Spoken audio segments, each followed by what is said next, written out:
नमस्ते, मेरा नाम महर है और मैं आज ये वीडियो अपना एक्सपीरियंस कोरोना वायरस के साथ बताने के लिए बना रही हूँ। पहले मैं बात करना चाहूँगी कि मेरे सिम्टम्स कैसे रहे एंड मुझे कोरोना वायरस हुआ कैसे। आप शायद जान के काफ़ी सरप्राइज होंगे कि मुझे ये वायरस घर पे बैठे बैठे हुआ है and without any interaction with any outsider हुआ है। मैं किसी पे बिल्कुल नाम नहीं डालना चाहती क्योंकि मुझे पर्सनली पता था कि ये वायरस आज नहीं तो कल कहीं ना कहीं से मुझे इफेक्ट ज़रूर करेगा जिस हिसाब से चीज़ें चल रही है। तो ये वायरस मुझे अपने ही एक वर्कर से जो हमारे बिल्डिंग में काम करते हैं उन वर्कर के थ्रू आया।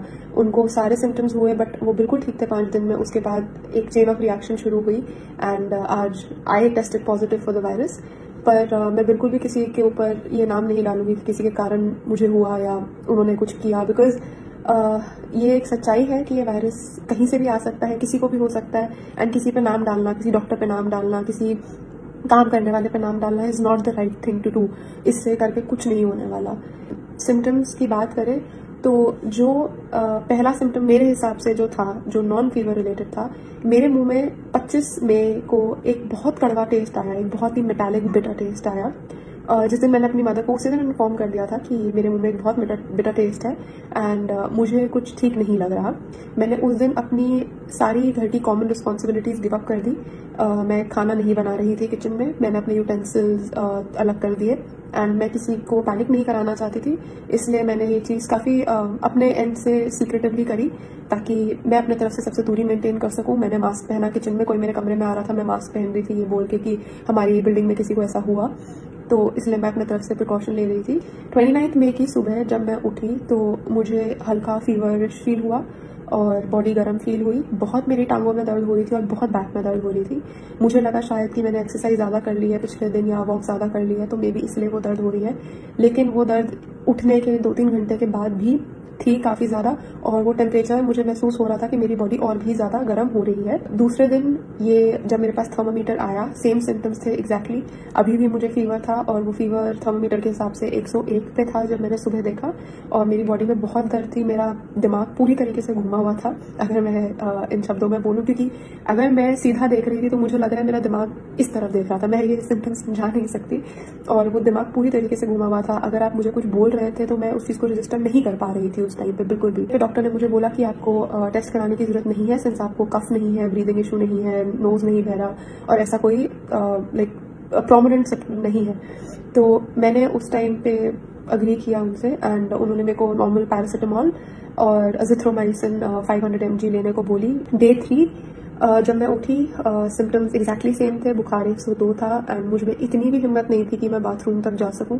मेरे को हल्की हल्की सांस चढ़नी महसूस हुई उस दिन और हल्की सी खांसी चालू हो गई एंड बॉडी पेन अभी भी था एंड मेरे को बिल्कुल भी साइकोलॉजिकली पता नहीं क्यों ऐसा लग रहा था कि मेरा दिमाग नहीं चल रहा बिल्कुल भी और बहुत थकावट हो रही थी एंड मेरी एपेटाइट बिल्कुल ख़त्म हो चुकी थी और कुछ भी खाने को ऐसा लग रहा था कि मैं वॉमिट कर दूंगी। तो इस टाइम तक मैंने अपना वेट डे 1 पे भी लिया था, 58 kgs था एंड अभी डे 3 है वो 55 kgs हो चुका था। तो everything that was happening, every symptom that was happening was just making me feel कि हाँ ये कोरोना वायरस ही है। एंड डे 4 जब मैं उठी मेरा फीवर 99 था, मुझे हल्की सी कफ थी, एपेटाइट नहीं थी, बट ओवरऑल मुझे बेटर फील हो रहा था काफ़ी और थकावट नॉर्मल जो एक बुखार के रेजिडुअल सिम्टम्स होते हैं मैं कहूँगी वो मुझे उस टाइम भी हो रहे थे। डे 5 मुझे काफ़ी बेटर फील हुआ, एपेटाइट अभी भी 0 थी बिल्कुल। मैं ज़बरदस्ती फिर भी खा रही थी अपने तरफ से, थोड़ा बहुत जितना भी खाया जा रहा था मैं खा रही थी एंड मैं किचन में डे 5 पे गई थोड़ा सा, बट मैंने मास्क पहना, अपने तरफ से लाइक कम चीज़ें छुई बिल्कुल एंड डिस्टेंस मेंटेन करके रखा क्योंकि मुझे लगा कि बुखार चला गया है। तो मैं थोड़ा सा अपना काम करने के लिए किचन में गई and day 5 I was perfectly feeling better, I thought I was recovering.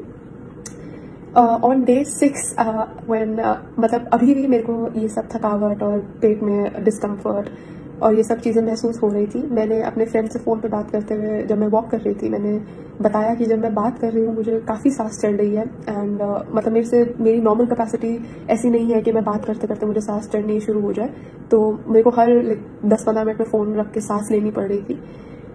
उसके बाद जब शाम को मैंने खाना खाया, दिन का खाना मुझे काफ़ी फीका लगा, शाम का खाना मैंने फिर खाया वो फिर फीका लगा। फिर उसके बाद 7वें दिन पे जब मैं सुबह उठी, मेरे को अच्छा फील हो रहा था, काफ़ी लाइक पहले से काफ़ी अच्छा फील हो रहा था। लेकिन 7वें दिन पे मुझे बिल्कुल टेस्ट और स्मेल आना बिल्कुल बंद हो गए। और मैंने उस दिन फिर डॉक्टर को कॉल किया एंड बोला कि प्लीज़ मेरे को टेस्ट कराने दीजिए। उन्होंने मेरे को मना कर दिया कि मैं प्रिस्क्रिप्शन नहीं दे सकता आपको टेस्ट के लिए। फिर मैंने किसी दूसरे डॉक्टर को कंसल्ट किया एंड मैंने उन्हें बोला कि मुझे अभी भी फीवर है, हल्का सा कफ है एंड ये सिम्टम्स है, आप प्लीज़ मेरे को प्रिस्क्रिप्शन दे दीजिए, मैं टेस्ट कराना चाहती हूँ।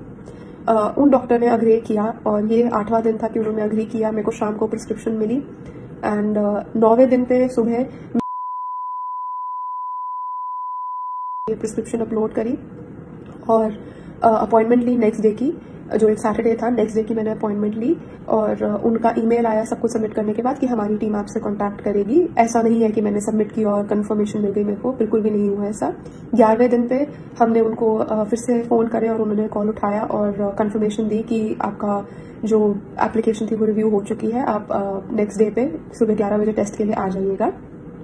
तो 12वें दिन पे 3 दिन एक टेस्ट के लिए कोशिश करते करते 12वें दिन पे मुझे टेस्ट करने का मौका मिला।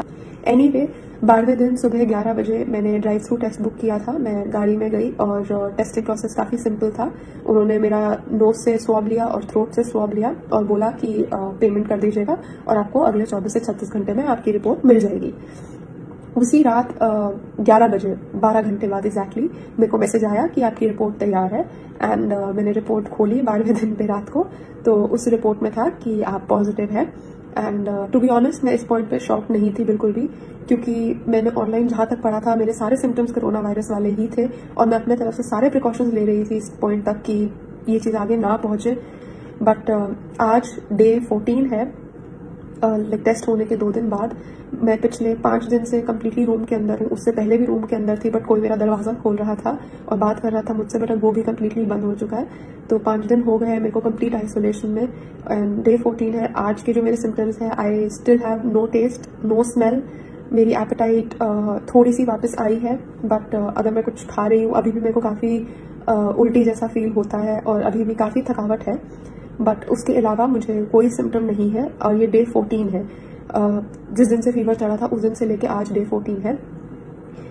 और coming to the third thing, government ने क्या इनिशिएशन लिया ये जान के कि मुझे कोरोना वायरस है। मेरे को हेल्थ डिपार्टमेंट से फ़ोन आया लाइक उसी नेक्स्ट मॉर्निंग जब मेरे को टेस्ट मिला 12वें दिन पे। 13वें दिन मॉर्निंग मुझे फ़ोन आया संडे के दिन कि मैम आप ने क्यों टेस्ट कराया, आपके क्या सिम्टम्स है, क्या आपके पास एक अलग बाथरूम है, आपके घर में कौन कौन है, क्या आपको पता है आपको कैसे हुआ।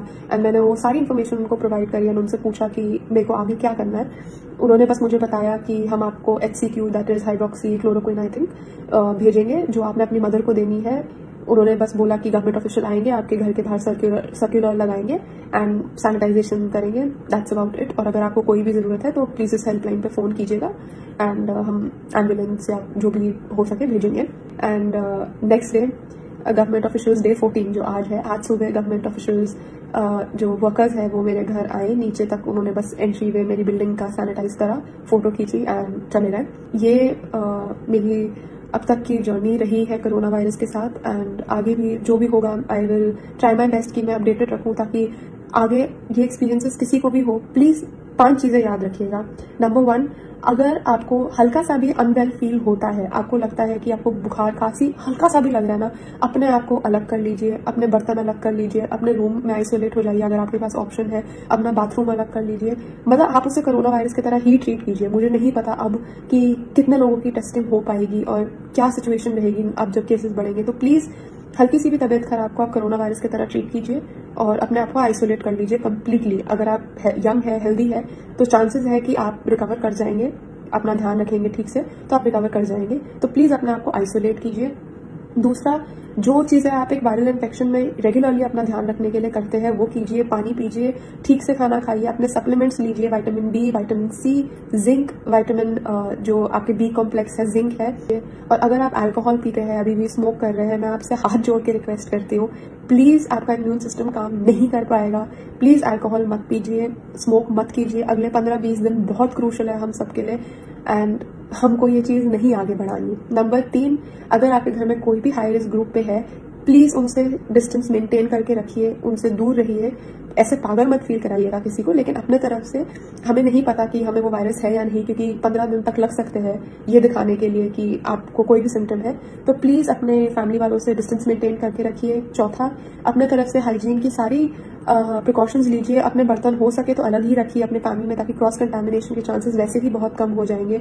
और कोई भी ग्लास, खाना वगैरह शेयर मत कीजिए फिलहाल। एंड पांचवा, प्लीज अपना एटीट्यूड इस चीज के टूवर्ड्स इजी गोइंग तो बिल्कुल भी ना रखिए, लेकिन पैनिक ना करें, अवेयरनेस क्रिएट करें। अगर आपको हॉस्पिटल जाने की जरूरत नहीं है, प्लीज अपने घर पे रहिए, कमरे में रहिए, अपने डॉक्टर से कंसल्ट कीजिए। आपको रेगुलर दवाइयां जो वो बोलेंगे प्लीज कंज्यूम कीजिए। एंड आप अपना ध्यान जितना रख सकते हैं रखिए।